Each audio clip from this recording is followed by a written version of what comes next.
I'm not just for BizNews.com, and joining me today is Miss Noluthando Moyana. She is a social worker at Afrika Tikkun Services. Noluthando, thank you so much for your time. Thank you very much for inviting me, and I appreciate this time. Thank you. By way of introduction, what does Afrika Tikkun Services do? Oh, okay. So, Africa Tikkun Services. So let me just start by explaining that Africa Tikkun has Africa Tikkun Foundation, which it's from cradle to career. So we start with children from age 6, no, from age 3, whereby they start from the ECD center, and then when they go to school, they then go to a program that we call CYD's Child and Youth Development Center. What we do there is to support them with educational support. We food and clothes, but also just like social support for them to grow well, but also having life skills on the side. And then when they complete their matric, we then have now they come to ATS, which is Africa Tikkun Services. That is from 18 up until 34.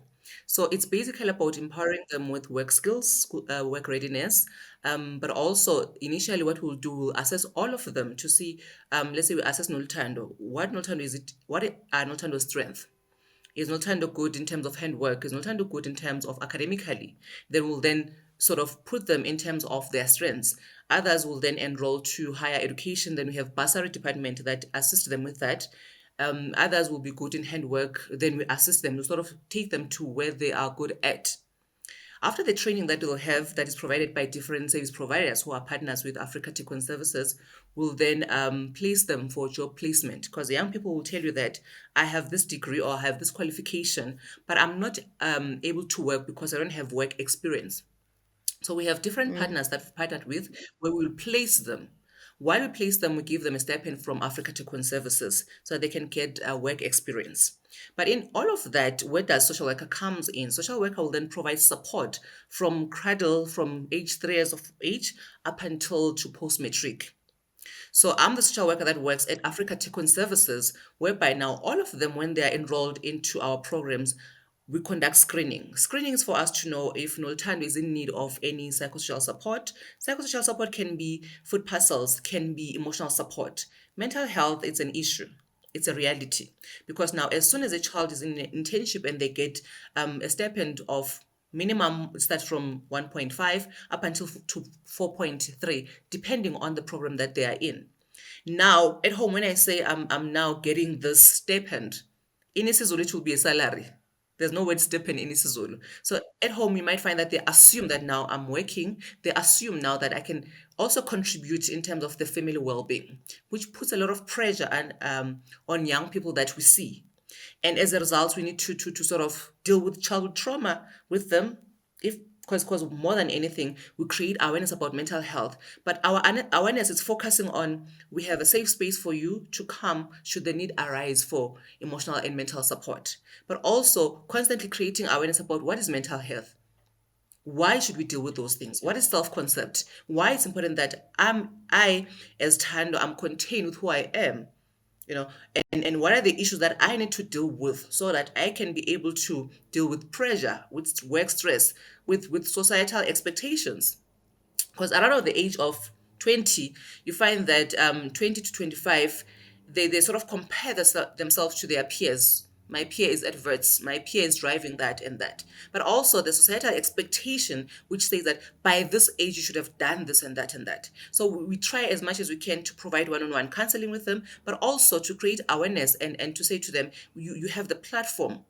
And when we are placed again, there's also expectations, there's also pressure. So we're constantly there with them to guide them, but also to provide support as Africa Tikkun. So we have social worker on site in Randburg office, but we also have a life coach that can assist them to say life is like this. Why are your needs at this point? What is it the thing that is within your control? So we focus more on we call it cognitive behavioral therapy.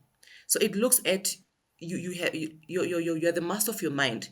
What you're consumed by in your mind, it has an impact on your behavior.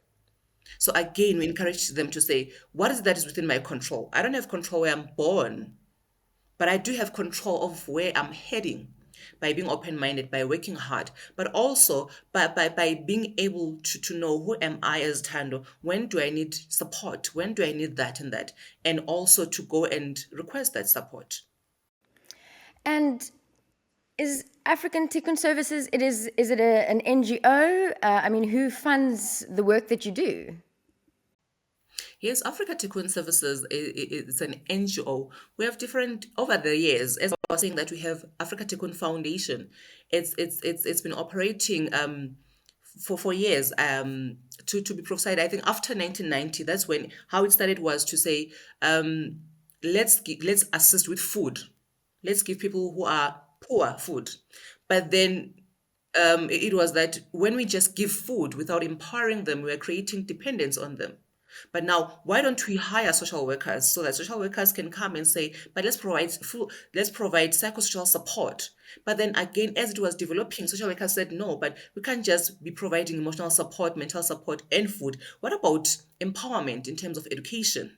Because now we want you to be in our program so that we empower you to the point that now you become, you can sustain yourself, you can also develop, you can change. I don't want to say change the culture, but you find that some families from generation to generation, poverty it's the norm, for a lack of a better word. So now we want to empower. If we empower Noluthando in that family, Noluthando will obviously, those who are after Noluthando will see that it is possible that I can be the best coming from such a situation.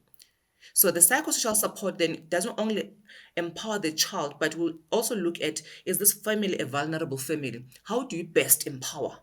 Where do we refer to other partners who are stakeholders so that we can empower this family? So it started like that. At this point, Africa Tikkun has now 5 centers. We have one in Parktown, which is called Utando Center. We have one in Alexandra. We have another one in Diepsloot. We have another one in Orange Farm and Mfulen in the Western Cape. So with Africa Tikkun Services now, we're not only looking at those communities. We are working for now, we are working in KZN as Africa Tikkun Services. We are now building relationships in other provinces so that we can empower. But only again, our mandate is not only to look at able-bodied young people, but also inclusion of the disabled. That's what we are working on because now there also are the vulnerable people in our community. So it's different projects, but again, it's an NGO. So there's constantly us looking for funding and opportunities from other funders and others. It can be one person who comes and say, I would like to donate with these skills. For example, let's make an example. Let's say with you, you'll say, I don't have money, but I can offer this time for this. Then we are always open to that because we are of the opinion that, umuntu ngabantu. So I am who I am because of other people. When I went for my social work training, I had to go for practicals. I had to be supervised. I had to be mentored by other social workers. It's not only the institution that just needed to give me the theory part, but other people also contributed. Others had to just check on me to say, how are you? Are you coping there? Others needed to say, I'm proud of you, girl. So we believe in Ubuntu. It's one of our values as Afrika Tikkun. I mean, we're here today to discuss the mental health crisis that's facing the youth of South Africa. Afrika Tikkun yesterday released a statement saying that there's a major mental health crisis among South Africa's youths. Are there any statistics that you can give me, or just sort of why has it come to a head at this point that it's now being declared? I know it's been an issue for a long time, but what are the circumstances currently for it to be declared a crisis? Nigeria, to be honest with you, we have, as I told you, that all our youth, when they come to the center, we screen them. We have realized that they would use, for example, they would use alcohol as an escape. As a result, Monday when they come, because they will come 5 days per week, others they're coming in the center, others they go to where we've placed them. We have those who've walked in based on the stats on my office because whatever intervention that I'll need to do as a social worker, it's based on the intake. So it influences what we need to implement from our side. Because I'll look at my state and say, out of 30 candidates that I've seen this month, there's this need. Need can be that the 4.2 that they get as a stipend, it's not enough because they use it on the transport. Others would be that, for example, a lot of young men, when they come at the virtue of at wanting to commit suicide. They will say that the pressure is so much. The pressure is so much. How I was socialized as a boy child, there's never been a platform whereby I'm allowed to talk about how am I feeling. And because of that, there's an expectation that I should be strong. There's an expectation that I should deliver. Now that I'm in my mid 20s, there's also a certain pressure that comes with at home. There's a word they will name boys in isiZulu. We say umzwakhe. Mzwakhe means that you are the head of the family. So a young boy is called the head of the family. So they grow with that pressure of needing to deliver, and then societal expectation as well. Getting a girlfriends now they have what they call girlfriend's allowance. So now he needs to provide. So as soon as he part of the Afrika Tikkun Services and he gets the stipend of maximum 4.2, then now he needs to provide for the family. He needs to provide for the girlfriend for the allowance. He still needs to dress up like his peers and fit in. So then sense of belonging and identity crisis becomes a major challenge, which leads now to mental illness. And again, we look at the reality that safe spaces for men, where are they? Few organizations will be telling you that they are working with men, but majority of them they're just creating awareness about mental health, opening the can. Because now when I create awareness, I'm telling you that, Nadia, when a person does this, it means this. Now I've created an awareness. Now you're aware of this. But where do you go for containment? So it's a crisis in that way because now we've seen alcoholism increasing in our spaces or with young people that we engage with. When you sort of look into what is the root cause, it's mental health. Either attempting to commit suicide, what is the root cause of this? It's mental health. So all of those things makes us to say when we sit down as an organization, we say, but if you look into this and not only at ATS, but also into the centers, is that these children aren't coping with this reality that they're faced by because now parents are also stressed by meeting the ends meet. Petrol is high, the food is high, everything is high. So we are all stressed. And yet there's this expectation that we need to, as a social worker, you should always be on point, you should be fine, but you're also going through all of these things. So it has reached our attention to say, hey, as much as we're empowering them with skills, but are we also taking care of their mental health? But let's have a conversation about this. Let's have dialogues about this. For example, last week Tuesday we had a dialogue whereby we invited all our staff members, men, and our candidates to say, let's involve men. Men come and talk to men. A peer education at that level and have those discussions because how am I socialized as a girl child is different from how a boy child is socialized. The two of us we just met today, but it was easy for us to communicate. Or else men, it will, you sort of check, am I safe? Am I what? Am I what? Am I what? But we are encouraged as girls to say, if it hurts, it hurts. And the message is, if it hurts, no one has to measure how big it is. It hurts. So talk about it.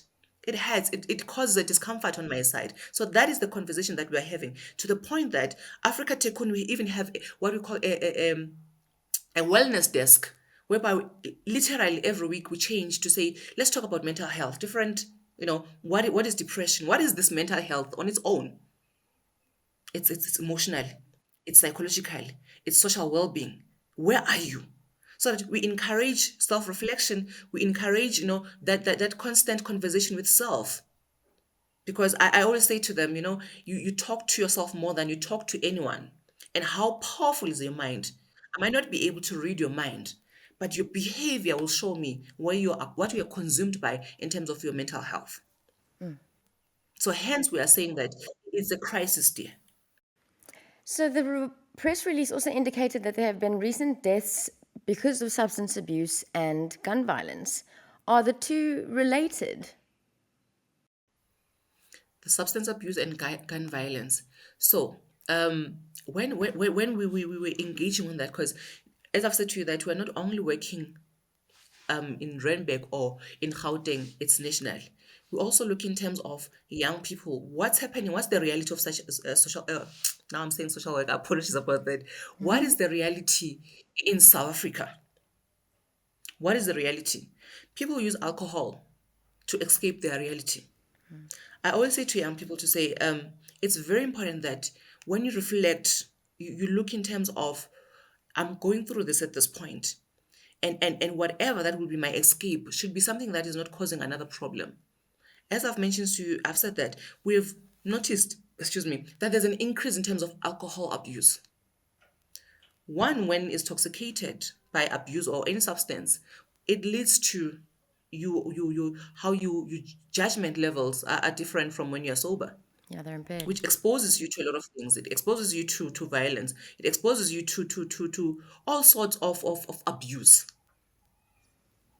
And with men, you know, they bottle things up, they don't talk.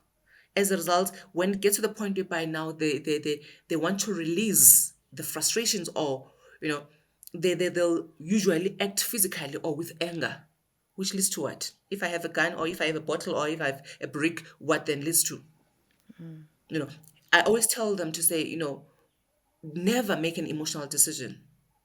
When you feel that I'm being frustrated by what is happening now, I feel being pushed, I feel that now I'm boiling inside, you have the right to excuse yourself. Just excuse yourself so you can calm yourself down. You can even go and wash your hands.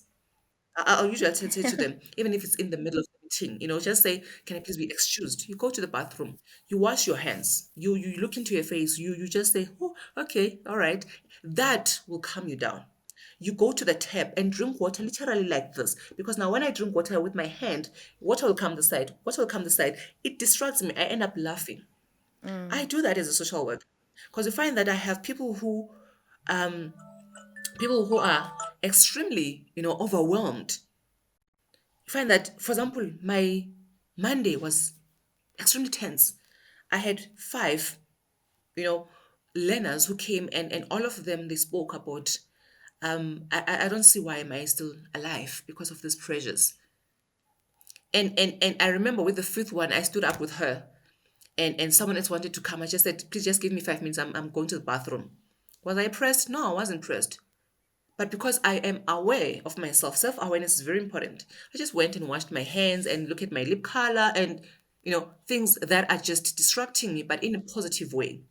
But I'm able to do that because I'm aware of self. Self concept is very important. So now, if I'm not aware of who I am as an individual, I don't know what are my strengths and my weaknesses, then I'm bound. It's either I can cry with my clients when they say they have nothing to live for. I can be angry at those who have perpetrated violence against them.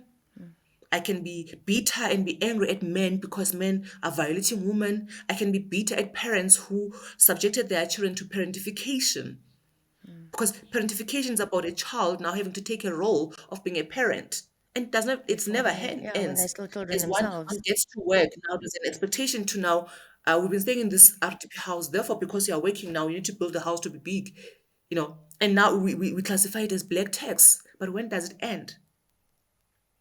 So there's certain things that will push me as a therapist, but then I need to know who I am as well. So self-concept is everything. So, to what extent has COVID and the related restrictive measures aggravated this crisis over the last 2.5 years? Yeah, it's with COVID, we had to learn to coexist. Let me make an example. The two of us, we are working. Whether it's your partner, your children, your siblings, we hardly spend time together, because in the morning we are all in the rush. Bath, do that, do that, do that, do that. They go to school, I go to work. We come back at night. It's homeworks, it's that. So we're constantly, before COVID, we were operating on the to-do list. I have my life, without my husband. And now COVID said we need to be in the very same house, the two of us. And now, us being in the same house, it meant that we need to have a conversation with eye contact. And now the frustrations as well of financial. So, just to close off with, on perhaps a positive note, in what ways, because there appears to be a vacuum where leadership and healthy examples are supposed to be for these these youth that are plagued by mental issues.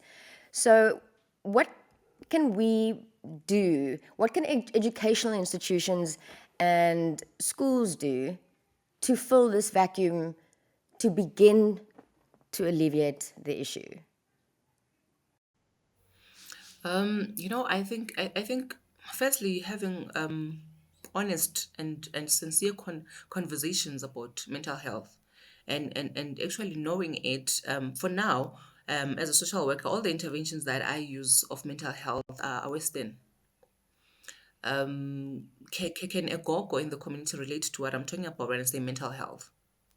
Because now, one will say when I talk of mental health, they look at the spirituality part of things. So I think a lot of awareness still needs to, you know to create it in all levels, of the society, and myself included. Maybe we also need to do more research about it, so we don't talk about it from one perspective, because one finds themselves to say, what about the spirituality part of it? Because now we want to say to a person, you need to live a balanced life, which is look after yourself physically, on an emotional level, financially, and all of those things. So now mental health, I think we need to have this honest conversation and not use it as just a flag, and just creating an awareness and then we just brush off. But going to the root cause of saying, what are the systems that are playing part on this? What about both, like, patriarchal systems? What is the impact on that? What about those who are in leadership position who are totally clueless about it? And it's fine if we just, make a lot of noise and just leave it like that. As I've made an example, that a lot of men's organization that are working on mental health space with men, the majority of them, they only provide, create awareness about it and just leave it like that. But what about the spaces whereby, now that you've created awareness, where do I go for further support? Where do I go for counseling, long-term therapy? And so my opinion is that let's have this conversation.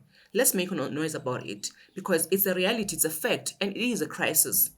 Noluthando Moyana, thank you sincerely for the work that you do and for your time today. Najaswat for BizNews.com.